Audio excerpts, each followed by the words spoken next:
Welcome back to another episode of Harmonious at Lunch, the show that fuels your business success. I'm Brandon Gano, your host and guide through the world of harmonious business growth. Today, we're unlocking powerful strategies with industry experts to help your business thrive. If you're a business owner, entrepreneur, or executive, you are in the right place.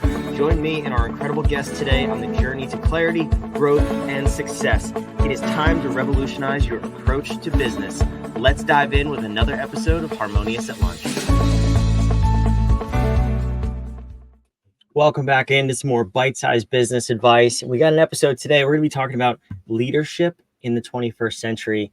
And I just want to say, just from getting to know my guests a little bit before we started recording, we have a lot of myths to debunk here in like 15 minutes, and we have a lot to cover. All right. So tune in, put your 2X earbuds on, and we're going to get through this real quick. So Alan Lazarus, welcome to the show. Thanks for being here. Brandon, thank you for having me. I do not take it lightly to speak into the lives of others. I was preparing mentally for this as I researched your show earlier, and I was just thinking it's really cool. 9 years ago, I started listening to podcasts, and they really changed my trajectory, and now I'm on the other end of that, helping people in their lives. So it's pretty cool. So thank you for having me. I appreciate it.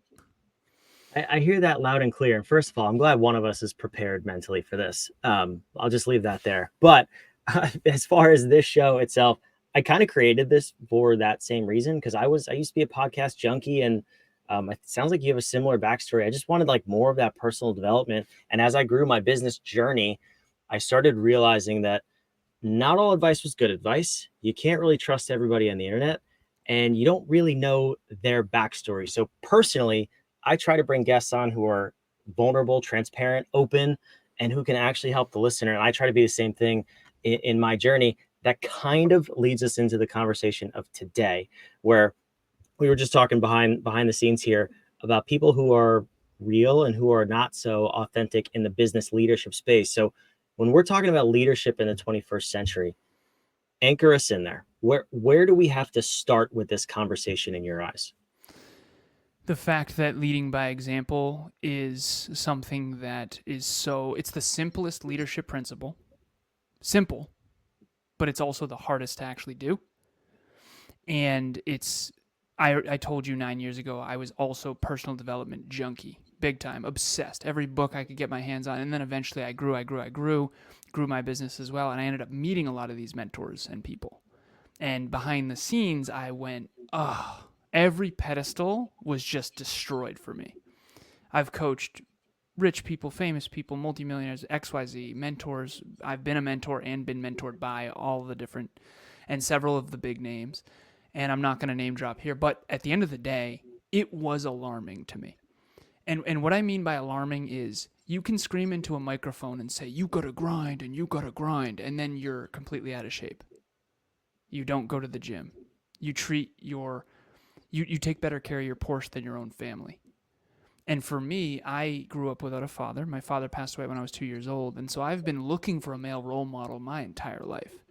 And quite frankly, I eventually woke up and matured and did therapy and realized I'm going to have to become it, because quite frankly, I don't know if it's out there. And so now I've become that for many of our listeners. And I have a young client, he's 18, and I'm a mentor to him. But at the end of the day, be the change you wish to see in the world. The change I wish to see in the world is that people walk as much as they talk. And it's easy to talk about fitness. It is not easy to get your butt in the gym every single day. And that's just the facts. And I used to be too much of a coward to actually call that out. Yeah, it's interesting. It's a good perspective too. Beautiful principle. Be the change you want to see in the world. How much of that backstory shapes this particular conversation about leadership in the 21st century, about people actually doing what they say they're going to do? It sounds, you have obviously a challenging past. How does that get you here? Well, the first step of that is the short answer is yes, it definitely does. And I talked to you a little bit in the pre-chat about, before we hit record, I said whatever bothers you in the world. So now I coach a lot of different people. So I want you to know I'm not just talking here. I have a 10,000 hour tracker, and I do podcasting, speaking, coaching, and training. And I'm coming up on my 10,000 hours. I just surpassed 8,000. And what that means, rather than me just bragging about myself, is all different industries, all different backgrounds, all different countries, all different people. And I'm talking, I usually go over the hour. I'm long-winded. We'll figure that out on this episode. So it's just a lot of, that's my study. I've been studying humans, all different. And you realize when you're coaching, this is not a you problem. This is a human problem. And so all these people that I call it the inverse 10 law. If someone is portraying level 10 success, that means they are probably 1/10 as successful as you think. If someone is not portraying success at all, they're probably 10 times more successful than they look. And I've found that to be very, very, very true. And then even fewer people are holistic. Health, wealth, and love is what we do at Next Level University. So health is physical, mental, emotional, spiritual. Love is friendships, family, intimate relationship, colleagues, clients, mentors, mentees, that whole thing, relationships. And then wealth. How do you build it? Do you enjoy what you do for a living? How much do you make? Is that increasing or decreasing? And then where do you invest it? And so very few people are holistic. And so when I was younger, to bring it back to the original question, I was looking for a male role model, not consciously. I wasn't consciously, I'm looking for a male role model. I only realized in my 30s when I started doing therapy that that's what I've always been after, because my stepdad didn't really want kids. My father passed away when I was 2. My real last name's actually McCorkle, not Lazarus. That's my stepfather's name. And I haven't seen him since I was 14 years old. He left with his entire extended family at 14. I haven't seen a single one of them since. I did talk to him briefly on Facebook Messenger. But without going into all that, because we don't have the time, quite frankly, I was very disappointed. And maybe this is different for other people, but as I've grown and evolved and matured as a man who wants to be better and get better every day, I'm very disappointed with the people I grew up with. Like the adults that we thought knew. I mean, how little did they actually know? And they pretended they did. That's the problem. If you don't know, that's fine. Own it. But don't try to guide me and pretend to be this amazing human being when you're not putting in any work on yourself. And so I grew up in what I playfully refer to as the Boulevard of Broken Dreams. And it's small town, small mind. Everyone around me seemed miserable, but they were putting on a show. That's the truth. And I used to, like I said, not have the courage to say that, particularly not in a public medium, right? And it wasn't all bad. But I would say, looking back, based on my current awareness, it's like when you rewatch a movie as an adult and you go, I can't believe I watched that as a kid. That was so bad, like an American Pie movie or something like that. It's like, I can't believe my 11-year-old brain was watching that. And so you just realize these things and you think adults have it figured out, and they don't. And the ones that bother me are the ones who pretend they do. And so, ironically, the people who actually do have it figured out, they're not the ones barking saying, I have it all figured out. They're the ones saying, I'm still trying to figure it out. And so now I've become one of those people who, I don't have it all figured out, but it turns out I have a lot more figured out than a lot of the people that I used to look up to. And so be careful when you meet your heroes, because they will fall from the pedestal for sure. It's an interesting story. And I want to sit with that, the 1/10 and 10x rule for a minute. Like if I could just sit here and absorb that and just think about everyone that I've ever met, I'm sure that's 100% true, which blows my mind. But the thing that is really interesting about what you said in terms of leadership in particular, that's one of the things that terrifies me, especially having 3 little kids, seeing that in my own upbringing, the facade, if you will, not just about parents, but everybody. When you're a little kid, everybody seems like they have it together. And then when I got into the business world, as an employee at a younger age, I saw that in those leaders. And I then became that when I had my own business, because I thought that's just, well, every other adult around me is faking it till they make it. That seems like it. And It wasn't until a few years in that I realized that is not cool. That is not the way to do it. So and deeply unfulfilling. It's deeply unfulfilling. That's the problem. Correct. I did the same thing, brother. Yeah. Yeah. So I've had my own journey. I've come to terms with that and realized what true leadership is. But I think a lot of people still are stuck in that fake until they make it mentality. So for you, define for me leadership in the 21st century. What is that? What is the proper way to do that? So you and I think we're similar in this regard. Correct me if I'm wrong. But I've noticed that everyone's righty or lefty. And everyone thinks they're right, which is why no one is. It's this weird thing. Life is a spectrum. And so I was the computer engineer, master's in business, headed to Fortune 500, CEO of a tech company, like my hero at the time, Steve Jobs. Again, no longer my hero. I respect and admire a lot of what he did, but not the greatest leader in some regards. The point that I'm making, though, is I was professionally developed. Resume, cover letter, LinkedIn, corporate, professional. But inside, I didn't do the work. I was improvement oriented and achievement oriented, and I always have been, but I wasn't self improvement oriented. I wasn't personally developed. I wasn't mental health therapy. I always joke, I say, guys can barely ask for direction, never mind get a therapist. So I'm very grateful to be part of the statistic of a man with a therapist, because that's statistically lower than women with a therapist. I think women are naturally more humble. That's my freaking truth there. Now, I got in a car accident when I was 26 that flipped the script for me. My dad died in a car accident when I was 2. He was 28. I got in my own car accident at 26 and I faced mortality. Now, I was physically okay, fortunately, but mentally, emotionally, and spiritually, I faced all my poor choices, all my regrets. I realized I was deeply unfulfilled, and I realized that I was professionally developed but not personally developed. I was successful, 1% global earner in corporate, selling industrial automation equipment as an outside sales engineer for a company called Cognex, but I wasn't inner fulfillment. And so I flipped the script and I went all in on fulfillment after that. So I've been successful and unfulfilled, which sucks. And then I went all the way broke to fulfilled and unsuccessful, which, by the way, also sucks, just not as much. And then now I'm 9 years later, 7 years into my own business, and I'm very grateful to say that I'm now successful and fulfilled, and I just want to amplify that. And so if you're out there, to answer your original question, what is leadership in the 21st century? It's righty and lefty. It's ambidextrous. I have these amazing, personally developed, inner work, heart-driven, wonderful human beings who have high self-awareness. They understand themselves and their ego, but they're not successful in the economy.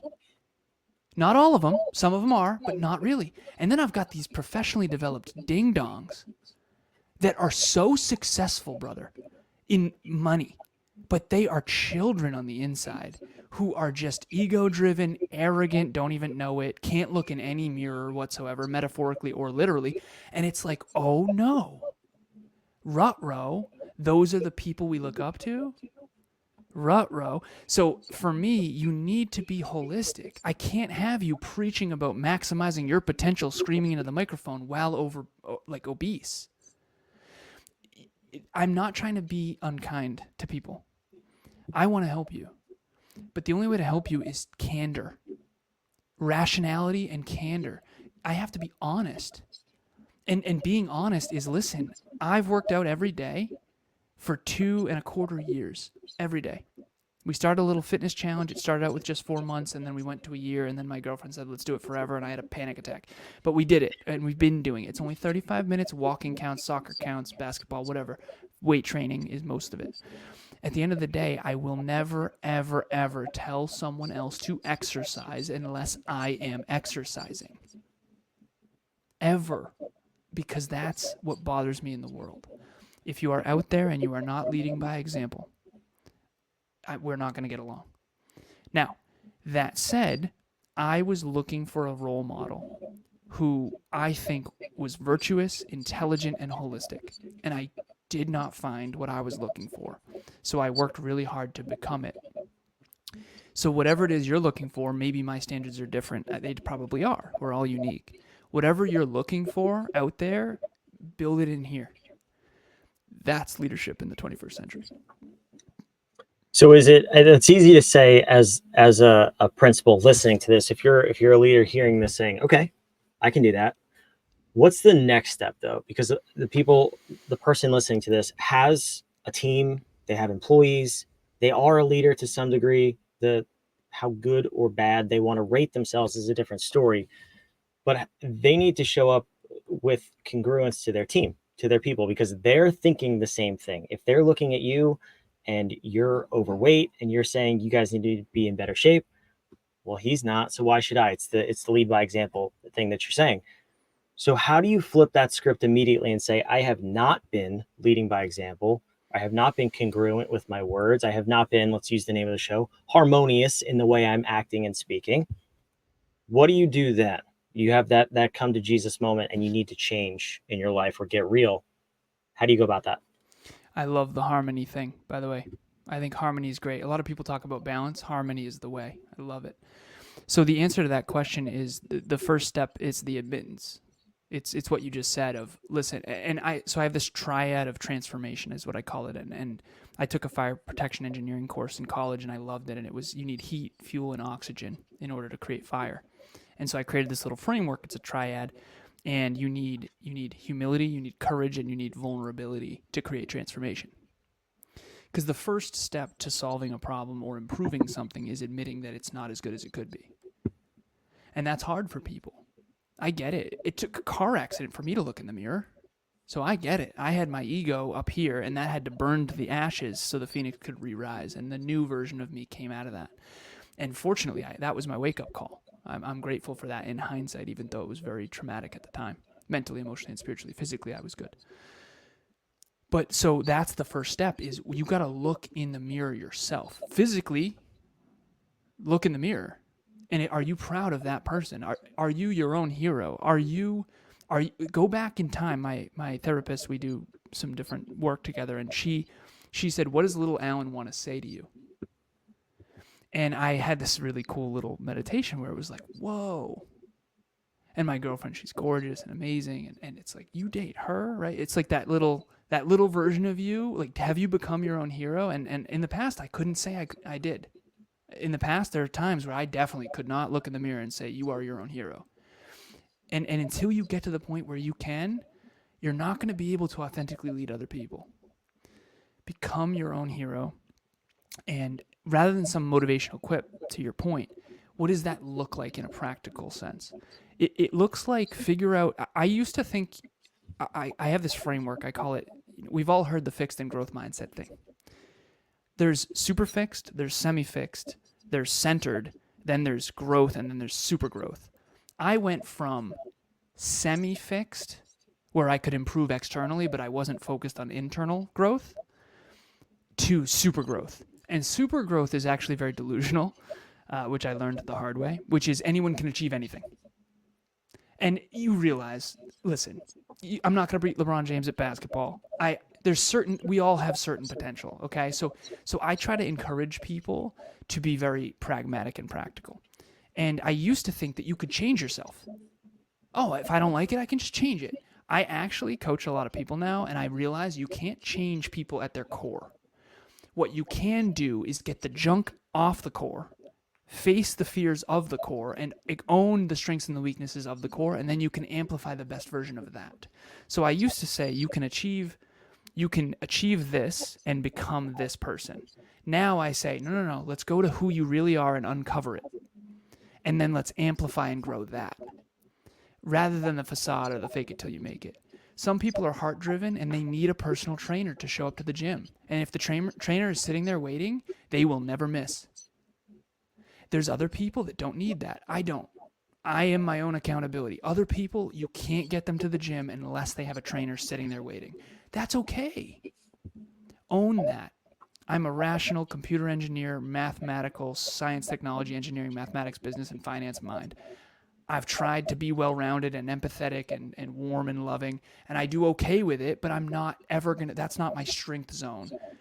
Okay? Structure, discipline, habit tracking, numbers, metrics, that's my modality of thinking, that's my modality of life. And I need to lean into that while understanding the downsides of that. And so what 21st century leadership is uncovering who you actually are, realizing the downsides of the strengths that you have, owning the strength, and then mitigating some of the downside and or facing the fear of that downside. So with Kev, my business partner, he is naturally empathetic, naturally warm. Everybody likes the guy. He's super relatable. So we give a speech in front of 1,000 kids together.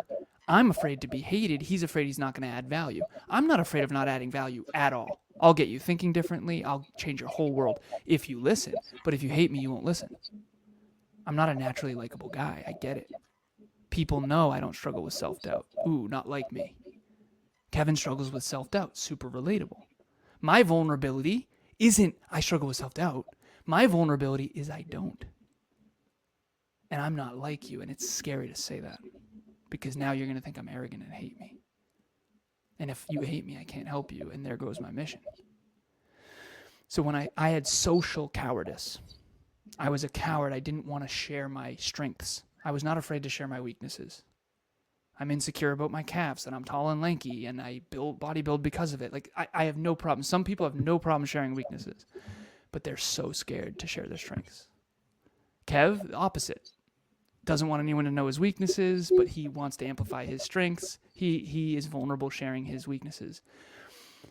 But he's relatable in that sense. So he feels super likable and lovable. I feel unlikable and unlovable, but yet he struggles with competence. I don't struggle with competence much. I feel like success has always come easy. Right? Okay, so owning who you are and what you are and leading by example, that done. There's leadership in a nutshell. That there is nothing beyond those two. If you get those two right, everything else, in my honest opinion, can fall into place. I've seen that play out for multiple people that I've known. We're not going to use the people on the internet who portray that certain way, but I mean, for people who I know, friends, close colleagues, relationships, I see that to be 100% true. And I love the principle. If more people would embrace it or even know about it, I think that'd be amazing. You said to me before we got on, we're going to have a tough time cramming this into 15 minutes. Boy, you were right. And this flew by. This went way too quick. And I want to ask 1,000 more questions and go way deeper, but we can't. So if the audience, the listener wants to go deeper, you want them to go to your website. I'll put that on the screen. It's down in the show notes below. What do you have on their website for people to take that next step with you? First of all, Brandon, thank you for having me. I really appreciate it. I appreciate the questions. At the end of the day, we get to speak into the lives of other people. You never know who needs to hear this on the other end. And the 21st century allows that. How cool. You got an iPhone and some earbuds, amazing, and you can get a great education. Because I wouldn't have been able to be educated when my stepdad left. 90% of the income was gone, and I didn't know how I was going to go to college. And the college I got into and wanted to go to was $50,000 a year, and we didn't have any money. So I had to bootstrap and get scholarships and financial aid. And fortunately, I was in a country that invested in my mind. And so now everyone has that opportunity for free. So thank you for what you're doing in the world. I used to say I really want personal development to spread like COVID, and then I realized that would come off wrong. So the point is, I want personal development and self-improvement and leadership by example to spread rapidly. But I also don't use the COVID thing because I know that was hard on a ton of people. So that said, where can you find me? nextleveluniverse.com, just like it sounds. The podcast is actually Next Level University, to imply learning how to get to the next level. No matter how hard your past has been, you have a bigger, better, brighter future waiting for you on the other side of some new choices. I hope that we want to be holistic self-improvement in your pocket every single day. We do an episode every day, completely free from anywhere on the planet, 1% improvement per day every day. So Next Level University is the podcast, nextleveluniverse.com. We've got a journal that is right here. It's called the Dreamliner. We've got monthly meetups. We've got book club. We've got a group coaching program we do every quarter. We do a live event every year. We've got 2 different charity events that we do for Boys Without Fathers, because Kevin and I both didn't have fathers growing up. So we got a lot going on, and I appreciate it. And reach out, connect with us if you're interested. If you're interested in being more successful or more fulfilled or both, then NLU is a place that you will massively benefit from. Here's what I didn't put together until you were literally just talking. Shame on me, but also I love that this happened by accident. Your business partner was on this show, and his episode aired roughly 2 months ago on June 18th, if you're listening to this live. And he was it's a an tough awesome act to dude. follow. And I can also I can compare in real time what you're saying. Like, I noticed all those things about Kevin versus you, and he kind of said some of that stuff too. I love that you're able to kind of put the bookend on this, and I personally love this episode. I appreciate you coming on here, sharing your wisdom, your story, and this was fascinating. So if you're listening, first and foremost, go subscribe, but go check out that episode too, and definitely go check out Next Level Universe and what they got going on over there on the podcast. It's another daily show. They're crazy dudes, just like me over here. But Alan, I got to end the episode. I love to end the episodes with a question, but it's a question from you. I personally believe, and we believe here at What If, that powerful questions get powerful answers. That's why there's an obnoxious lit up question mark behind me. But I want to know, for the listener, there was a lot we talked about in this episode, and you could just go off at rabbit holes in every single direction. What is the most powerful question they can ask themselves to help them propel their life, their business, their goals, whatever it is, to that next level in their own lives? The existential question, which is how can I design a life of meaning and avoid shiny object syndrome? Very tough Yeah. for this audience, business owners and entrepreneurs. But I love that question. That's beautiful. Wherever you're watching and listening, make sure you subscribe. Thank you, Alan, for being here. Thank you for listening. We'll see you on the next episode of Harmonious